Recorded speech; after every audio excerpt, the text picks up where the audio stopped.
Welcome to this special Redwood Media Group podcast. I'm Linda Mariano, Managing Director of Marketing for Redwood Media Group, and I'll be your host. We're here today to give you an update on our fairs and offer some marketing and sales opportunities available to you through social media, Art Business News, and Redwood's new online marketplace. With us today are Eric Smith, owner and CEO of Redwood Media Group, and Hannah Smith, our social media manager at Redwood. Before we get started, let me first say we hope everyone out there is healthy and staying safe. And we can all only hope that they hurry up and find a vaccine for this harmful, devastating virus very soon. So, Eric, let's start with you. Everyone's number one question is, will we be producing any events in 2020? And if so, when? Yeah, that's a burning question. So let's rewind for a moment. I think it was around mid-March, we had women on lockdown. And that was about 30 days prior to Art Expo New York. Forcing us to postpone the event, finding some dates in October. At that time, we had already prepaid many of our expenses, which include marketing and labor and walls and all kinds of stuff. To date, we have not had much success in getting any of that money back. We've ended up with credits. So, the next time we do an event, we'll have credits on this thing. Same thing with some of our exhibitors that paid the money. They have a credit now toward another event, whether it be Art Expo or Miami or any event they would like to use it in. I'm hoping that we can produce Art Expo New York, but I'm hesitant to commit to that today until we get some better vision on when New York State is going to get to phase 4 in their opening. Now, I say New York State, but Manhattan itself started phase 1 today, and they have to get to phase 4 before we can actually put on an event in the city. There are a number of factors involved. The number one priority is the safety of our exhibitors and attendees. Other factors include, consumer confidence, opening of hotels, transportation, are people ready to fly? And you've got to instill clear communication and confidence in people before they're ready to come and enjoy an event like Art Expo New York or Miami or whatever art fair we're doing. I expect to be making a decision on New York in mid-July. And we promise to do another podcast in July, and we'll give you an update then. So Art Santa Fe, we canceled, and the exhibitors were refunded because we had not spent money on the event yet. A little bit of marketing and stuff, but we refunded the money. Art San Diego is scheduled for September, and the San Diego Convention Center has some concerns, and they're going to give us an update in the next 2 weeks. So we'll do that on our July podcast too, and give everybody an update on San Diego. If it is canceled or, has to be moved, we'll refund the money to the exhibitors. So long-winded explanation, but that's where we are. All right. So how about Miami, Spectrum and Red Dot in December? Good news there. Florida is moving ahead. Disney World is opening on July 11th. Epcot on July 15th. All good things. That's, big crowds and things. Miami Art Week is 6 months away. That's a long runway, considering what we've been through in the last 3 months. I'm confident with proper measures, we can produce Spectrum and Red Dot Miami. So we're moving forward with both of those shows for sure. For those 300 plus exhibitors that do participate in Miami, if they are, ready to sign up, anytime they are, go ahead and call me, and we'll take a deposit and put you on a list.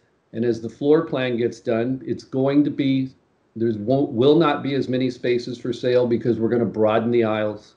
We're going to make more, wider aisles and everything and really spread it out. But if they do sign up and we have any problems up till November 1st, we'll fully refund their money. So I talked to many of the exhibitors a lot, and Michael called me from Artland the other day. Let's go! I want to do a fair. I'm tired of this. I told him to focus on Miami, and so I think he's doing that. So yeah, we're all ready to get going, celebrate art again, and with proper social distancing. So that's where we are. Well, it would certainly be great to see art fairs open their doors again, but how do you see that new normal? You mentioned wider aisles, but what can we expect? Well, there's a couple of associations, IAEE, the International Association of Exhibitions and Events, and then CISO. I was on a CISO call last week, Society of Independent Show Organizers, and we're going to have 4 factors: physical distancing, cleaning, protection, and communication are really the bullet points where everybody's talking about. So the crowd density on the show floor, it'll be good floor planning, setup and breakdown functions. Cleaning is going to have to be enhanced. It's going to cost us more money to produce shows just because of the cleaning. We'll probably have to have extra people for the crowd densities, especially in Miami, where we had, what did we have, 50,000 people last year in 2019. Temperature screening as people enter, face masks, quarantine areas, and medical support, and glass guards, and hand sanitizer, and all that kind of stuff. You really want to create confidence for the exhibitors and the attendees, so they want to come to the show. I have to say, I haven't been out shopping in 3 months. We have things delivered, or we've been picking things up. I did go to Costco on Saturday. I wore my mask.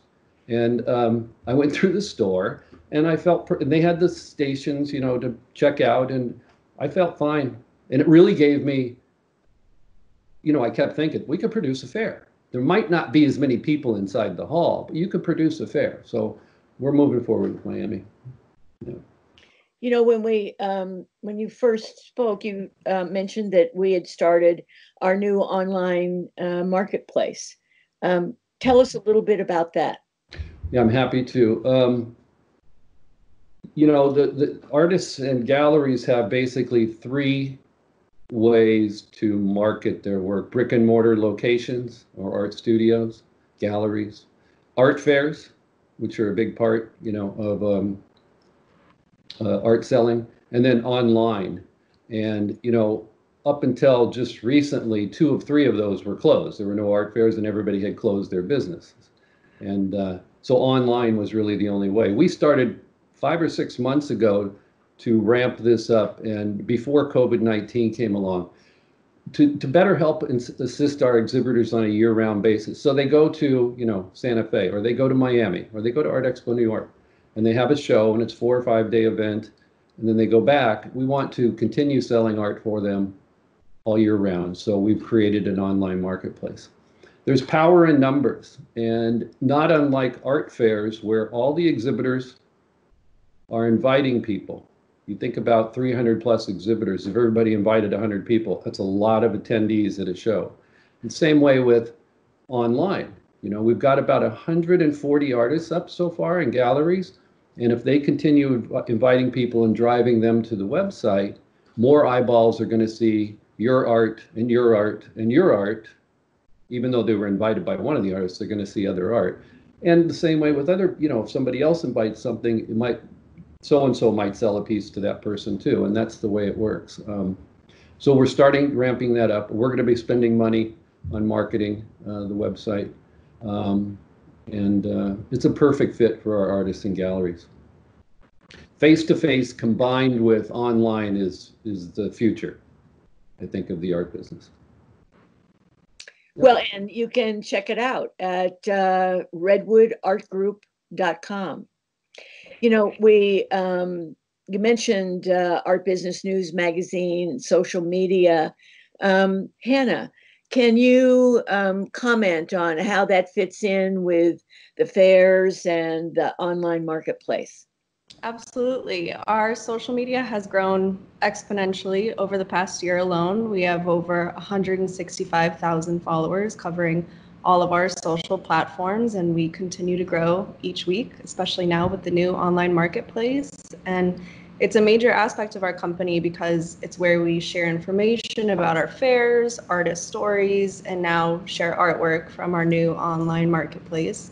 It's especially significant during our fairs because it allows us to give our followers a little taste of what the show is like before they enter it. And one of my favorite things to do is walk the aisles of the fair floor and just take videos and upload them to Instagram and show people the art that we have. And I remember last year at Art San Diego, an artist sold a piece before the fair even opened because someone saw it on Instagram. So Yeah. it's just the power of social media. And Art Business News is also an integral part of our ongoing marketing strategy. It's been a well-respected art industry news leader for over 30 years, which is older than me. And it was an art influencer before that term was even used. So it's very important. And we post regularly. We're always looking for new content. As Eric mentioned, we want our artists to participate and to drive social traffic. And we're constantly looking for new stories to tell on both Art Business News and social media as well. So there's always an interaction between the two. Great. Well, thank you. Eric, so wrapping up, any last thoughts to share? Well, just keep in mind we're a service-oriented company, and I know many of you know us and reach out to us regularly. Keep doing that. Jeff and Mita, the finance and operations. Kelly, the online marketplace. I can hear her all the time on the phone talking to artists, which is great. And some of them just call to vent about the virus for a while. And she's holding their hands. So Linda and the marketing team are always there for your support, and Hannah, of course, with our social media. So we're here ready to serve, and we can't wait to get back producing shows. So we just like to make those collectors happy, and I can't wait to do that again. Well, I think we're all anxious for that to happen again. Listen, everyone, thank you for joining us. And we hope this update and the ideas we shared are useful as you plan your go forward strategies. We're looking forward to the future together. Stay safe and be well. Thank you.